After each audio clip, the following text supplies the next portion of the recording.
બેરાની સરકારમાં વારંવાર પુલ તૂટવાના અકસ્માતો જે તમે જોવો છો, છેલ્લા 4 વર્ષમાં 16 જેટલા પુલ તૂટ્યા અને કેટલા માણસોએ એની જિંદગી ગુમાવી, ઈજાગ્રસ્ત થયા છે।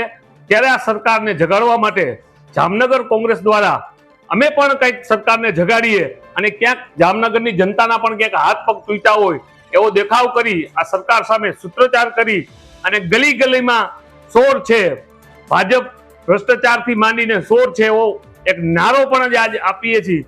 ગુજરાતમાં ભ્રષ્ટાચાર માજા મૂકી છે, જામનગરમાં પણ એ સ્થિતિ છે।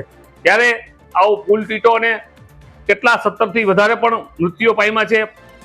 ભગવાન એમના આત્માને શાંતિ આપે, પણ ક્યાંક ને ક્યાંક આ ભ્રષ્ટાચાર થયો છે। આ જે જવાબદાર વ્યક્તિ છે એને ખૂબ આકરી સજા થવી જોઈએ અને સરકારે ખરેખર આ મુદ્દે રાજીનામું પણ આપવું જોઈએ, એવી પણ અમારી માંગ છે।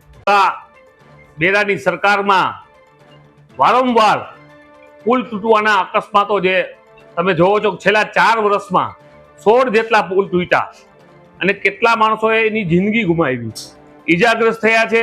ત્યારે આ સરકારને જગાડવા માટે જામનગર કોંગ્રેસ દ્વારા અમે પણ કંઈક સરકારને જગાડીએ અને ક્યાંક જામનગરની જનતાના પણ ક્યાંક હાથ પગ તૂટ્યા હોય એવો દેખાવ કરી આ સરકાર સામે સૂત્રોચ્ચાર કરી અને ગલી ગલીમાં શોર છે, ભાજપ ભ્રષ્ટાચારથી માંડીને શોર છે એવો એક નારો પણ આજે આપીએ છીએ। ગુજરાતમાં ભ્રષ્ટાચાર માજા મૂકી છે, જામનગરમાં પણ એ સ્થિતિ છે। ત્યારે આવો પુલ તૂટ્યો અને કેટલા 17થી વધારે પણ મૃત્યુઓ પામ્યા છે।